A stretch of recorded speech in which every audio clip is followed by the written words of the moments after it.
My sister stole my inheritance to fund her startup. Little did she know I owned the patent. My name is Rebecca. I am 34 years old, and I live in a quiet suburb outside of Denver, Colorado.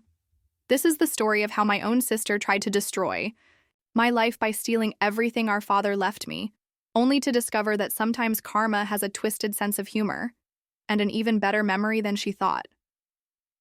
Let me start from the beginning, because you need to understand the full picture to appreciate just how perfectly this all came together. Growing up, my sister Madison and I couldn't have been more different. She was the golden child, 3 years younger, effortlessly charming, always the center of attention at family gatherings. I was the quiet one, the bookworm who spent more time in Dad's workshop than at school dances. Our father, David Chen, yes, Chen, our mother was Chinese American, was an inventor and engineer who held dozens of patents. Nothing that made him rich, mind you, but enough to keep our middle-class family comfortable. He worked for a mid-sized tech company during the day, but his real passion was his home workshop where he'd tinker with ideas late into the night. I was his shadow from the time I could walk. Madison? She had zero interest in Dad's boring gadgets, as she called them. She was all about social media, fashion, and later business school. She had this natural charisma that drew people to her, and she knew exactly how to use it. Even as kids, she could talk her way out of any trouble and into getting whatever she wanted. I, on the other hand, inherited Dad's methodical mind and his genuine love for solving problems. By the time I was in high school, I was helping him with his patent applications, learning the intricacies of intellectual property law, and even contributing ideas to his projects. Dad always said I had the gift, the ability to see solutions that others missed. When I graduated with my engineering degree from Colorado State, Dad was so proud. Madison graduated 2 years later with an MBA from a fancy private school that cost our parents a fortune. Even then, the difference in how they treated our achievements was obvious. Madison's graduation was a huge celebration with extended family flying in from 3 states. Mine was a nice dinner at Olive Garden. In 2019, Dad was diagnosed with pancreatic cancer. The doctors gave him 18 months, maybe 2 years if he was lucky. He got exactly 18 months and 3 days. During those final months, Dad and I spent countless hours in his workshop. He was racing against time to finish several projects he'd been working on for years. There was one particular invention that he was especially excited about, a revolutionary battery management system for electric vehicles that could extend battery life by up to 40% while reducing charging time by half. Becca, he told me during one of our late-night sessions, his hands shaking slightly as he adjusted a circuit board. This one is going to change everything. The automotive industry is desperately looking for exactly this kind of breakthrough. Helped him refine the design, ran calculations, and even suggested improvements to the algorithm that controlled the power distribution. We filed the patent application together in January 2020, with both our names listed as inventors. The patent number was US 11247891. I'll never forget it. Dad passed away in March 2021, just as the patent was entering its final review phase. The patent was officially granted in June 2021, 3 months after his funeral. Dad's will was straightforward, or so I thought. He left the house to Mom, split his retirement accounts between Madison and me, and gave me his workshop along with all his tools, equipment, and, most importantly, all intellectual property rights to his patents and pending applications. Madison got his classic 1967 Mustang, which she'd always admired, plus $50,000 in cash that Dad had been saving. At the time, it seemed fair. I got the patents, but most of them weren't worth much commercially. The car alone was worth $35,000, and the cash was nice. But there was one problem I didn't anticipate. Madison was drowning in debt. Her MBA had cost $200,000, most of it in student loans. She'd been working at a marketing firm in downtown Denver, making decent money but nowhere near enough to handle her loan payments, her luxury apartment rent, and her expensive lifestyle. She'd been putting more and more on credit cards, and by the time Dad died, she owed nearly $80,000 on top of her student loans. About 6 months after the funeral, Madison approached me with what she called a business proposition. "Becca, I've got this amazing opportunity," she said. sitting in my living room with a folder full of papers and that winning smile that had gotten her everything she wanted since childhood. There's a startup that's developing the next generation of electric vehicle technology. They're looking for investors, and they've guaranteed minimum returns of 300% within 2 years. She spread out glossy brochures and professional-looking financial projections across my coffee table. The company was called Volt-Tech Solutions, and according to their materials, they were on the verge of revolutionizing the EV industry with breakthrough battery technology. I need $200,000 to get the stake I want, Madison continued. I know Dad left you those old patents, and honestly, Becca, what are you going to do with them? You're working as a project engineer making $85,000 a year. This could set us both up for life. I explained that most of Dad's patents weren't worth selling, and the few that might have value were still too early in their development to assess properly. The battery management patent hadn't even been granted yet at that point. Madison's expression shifted, and for just a moment, I saw something cold flash in her eyes. But then the smile returned. Of course you're right. I just thought, well, never mind. I'll figure something else out. 2 weeks later, I got a call from Mom. She was crying, which immediately set off alarm bells because Mom never cried. Rebecca, I've done something terrible, she sobbed into the phone. Madison came to me last week saying you'd agreed to help with her investment, but you needed me to sign some papers to transfer the patent rights temporarily for tax purposes. My blood went cold.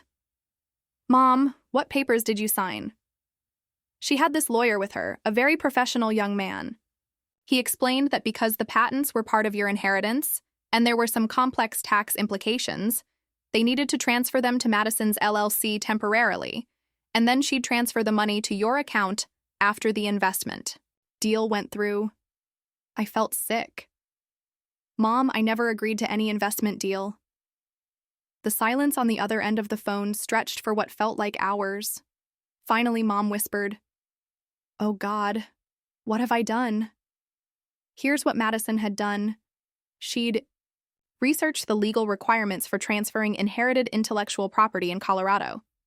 She discovered that because Mom was the executor of Dad's estate, and because the patents were technically still being processed through probate, Dad had died before the battery management patent was officially granted, she could convince Mom to sign transfer documents if she had a good enough story. Madison had hired a real lawyer. She'd paid him $5,000 for what she told him was a routine family business reorganization. The lawyer had prepared legitimate transfer documents, believing he was helping two sisters organize their inherited assets more efficiently. Mom had signed over temporary rights to all of Dad's patents to Madison's newly formed LLC, Volt-Tech Holdings. Yes, Madison had even named her company almost identically to the startup she claimed to be investing in.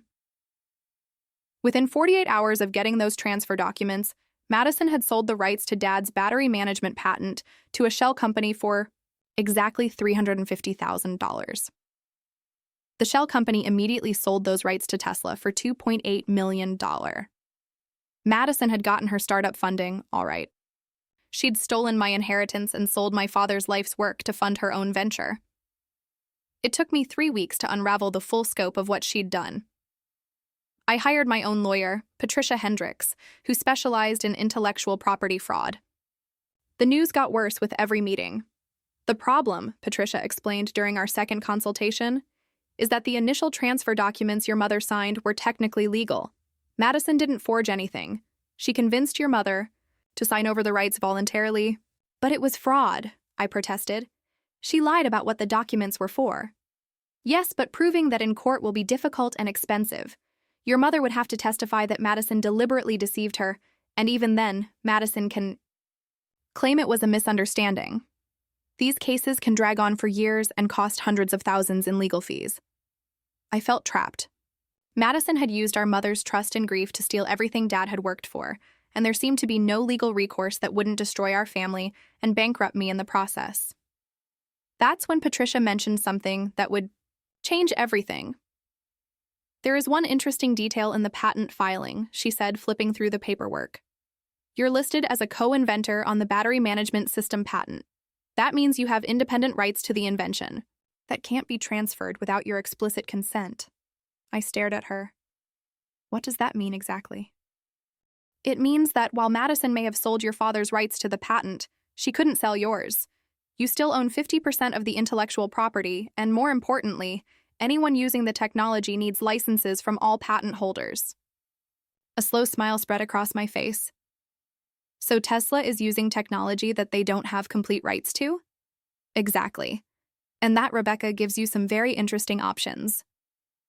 Over the next month, I became obsessed with understanding every detail of what Madison had done and where she was now. What I discovered was both infuriating and ultimately useful. Madison had taken the money from selling Dad's patent and invested $200,000 in a legitimate EV startup called Volt Tech Solutions. But she'd also used $100,000 to pay off her most pressing debts and another $50,000 to fund her own company, Volt Tech Holdings.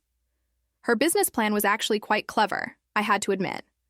Volt Tech Holdings was positioning itself as a consultant to electric vehicle manufacturers, helping them integrate new battery technologies.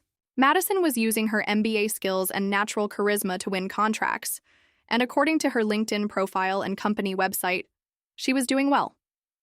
She'd hired 3 employees, rented a nice office space in downtown Denver's tech district, and was already working with 2 major automotive suppliers. Her company's marketing materials proudly featured case studies of revolutionary battery management solutions that had helped clients achieve breakthrough performance improvements. I recognized those performance improvements. They were the exact specifications of Dad's patent. Madison wasn't just using the money she'd stolen from me, she was building her entire business around the technology she'd taken. Every client contract, every case study, every success story was based on Dad's invention. But here's what Madison didn't know. I had spent 2 years helping Dad develop that technology. I understood every circuit, every algorithm, every optimization. And more importantly, I had documented evidence of my contributions to the invention. I started building my case methodically, the way Dad had taught me to approach any complex problem. First, I gathered every piece of documentation I could find about my involvement in developing the patent. I had emails between Dad and me discussing technical details. I had photos of us working together in his workshop. I had handwritten notes in my engineering notebook showing calculations and design modifications I'd suggested. Most importantly, I had the original patent application drafts that clearly showed sections written in my handwriting and others in Dad's.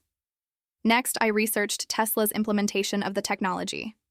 This was easier than I expected because Tesla, like most major automotive companies, publishes detailed technical specifications for their suppliers and partners. I found references to the battery management system in 3 different Tesla model lines, with performance specifications that matched Dad's patent almost exactly. Then I started investigating Madison's business.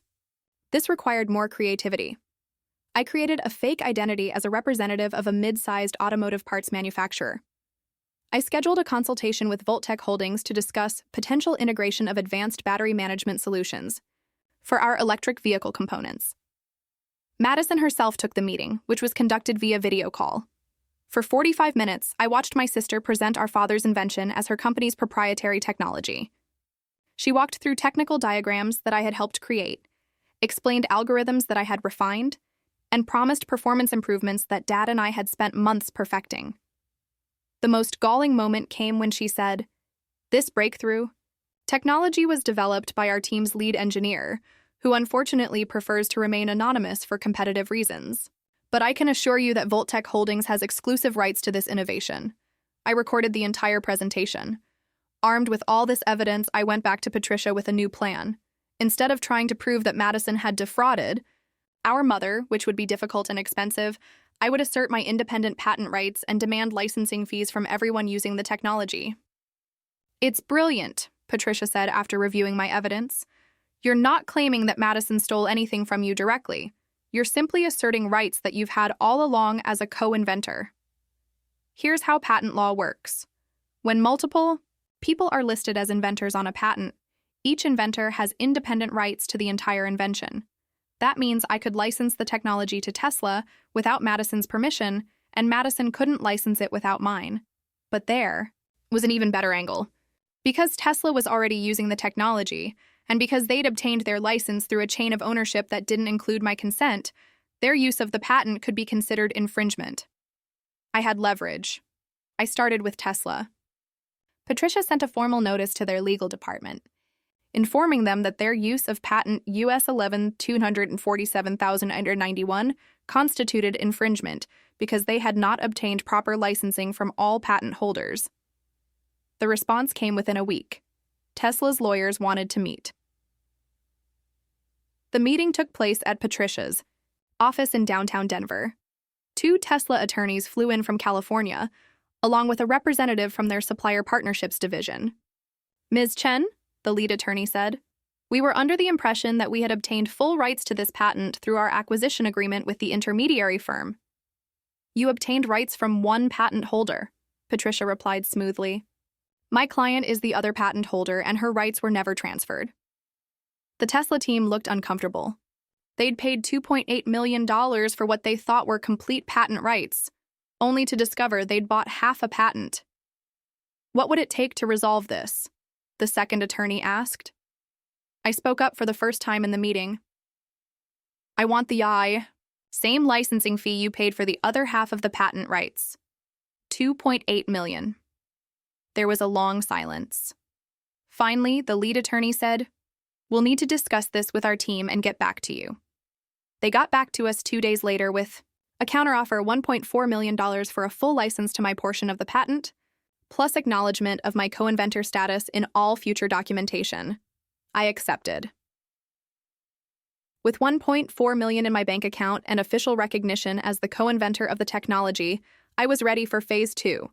I had Patricia send a cease and desist letter to Voltech Holdings, demanding that they stop using my patented technology in their business operations immediately.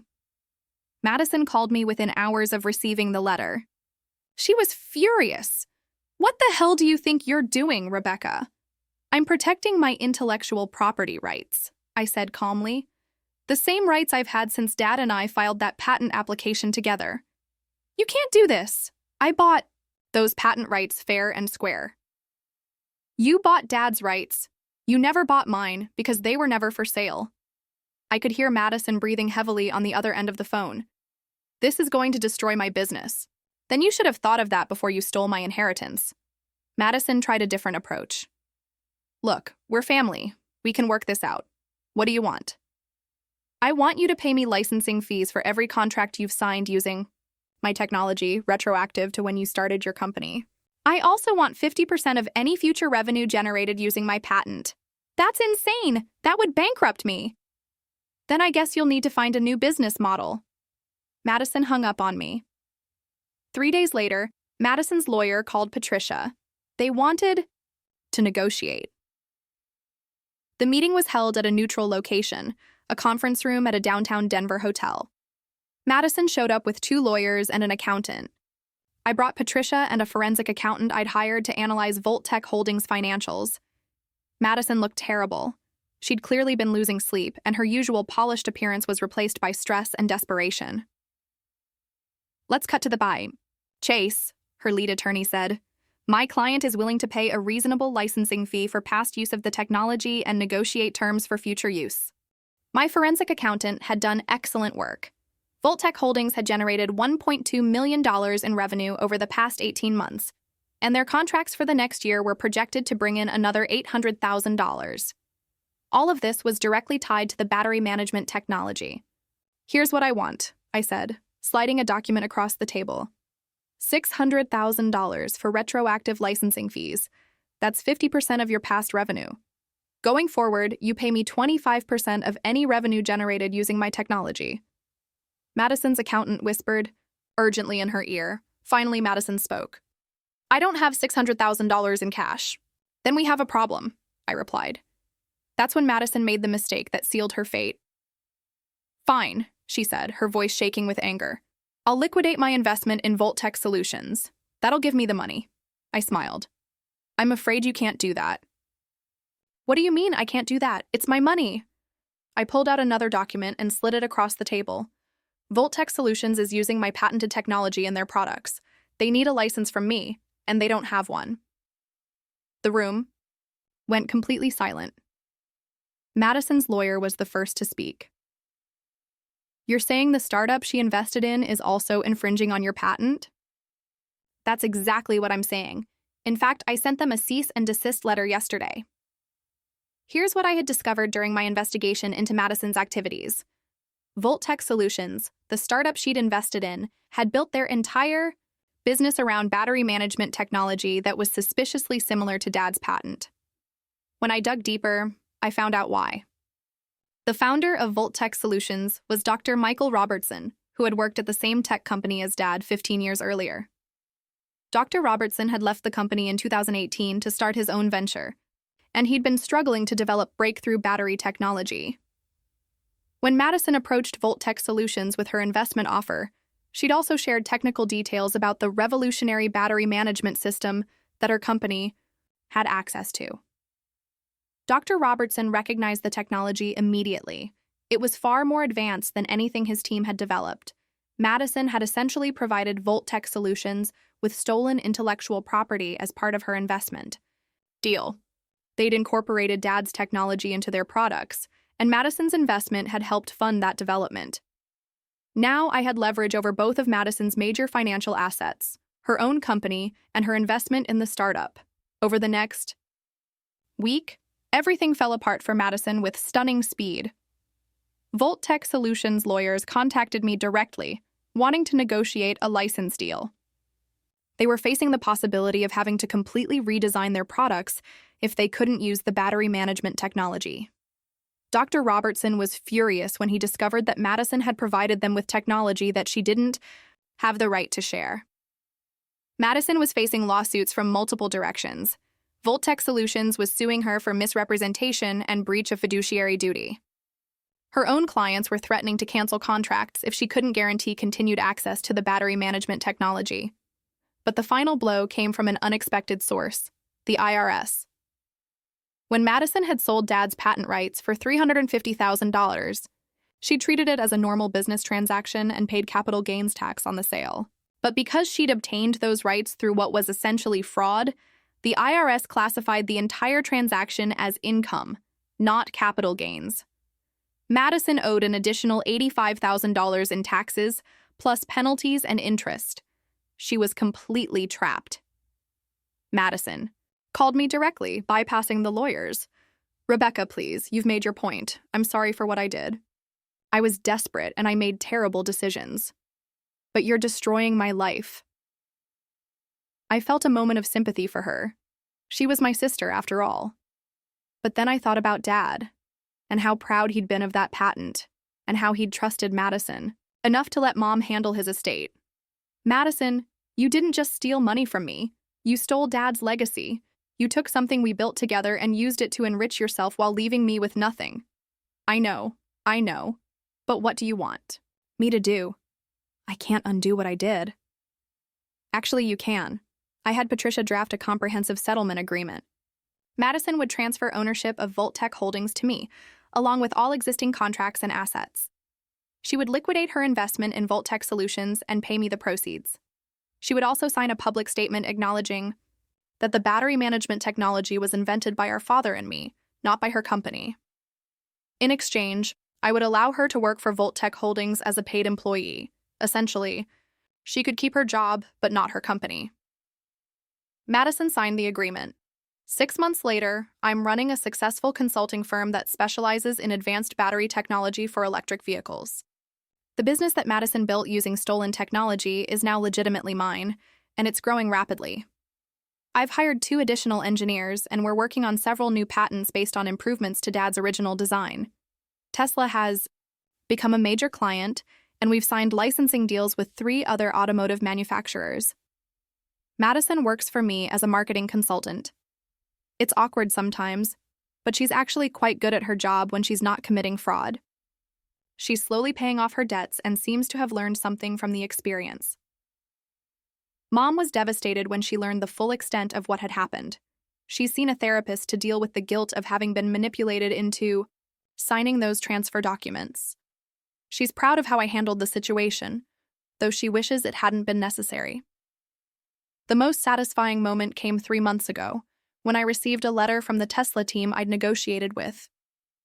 They wanted to discuss licensing additional patents for next-generation battery technology. The meeting was held at my office, not Patricia's, and they addressed me as Dr. Chen. I'd completed my PhD in electrical engineering using the Tesla licensing money to fund my studies.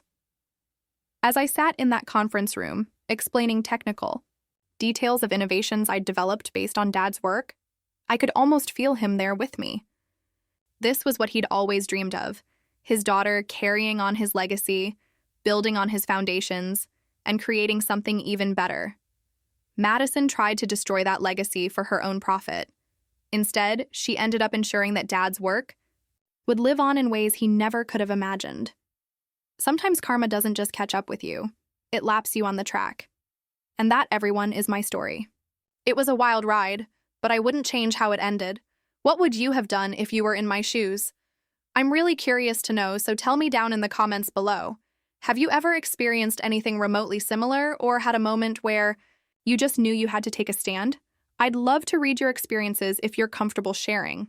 If you found this story satisfying and you're hungry for more, please do me a huge favor and hit that subscribe button, give this video a big thumbs up, and don't forget to click the notification bell so you won't miss out on the next one. Thanks for listening.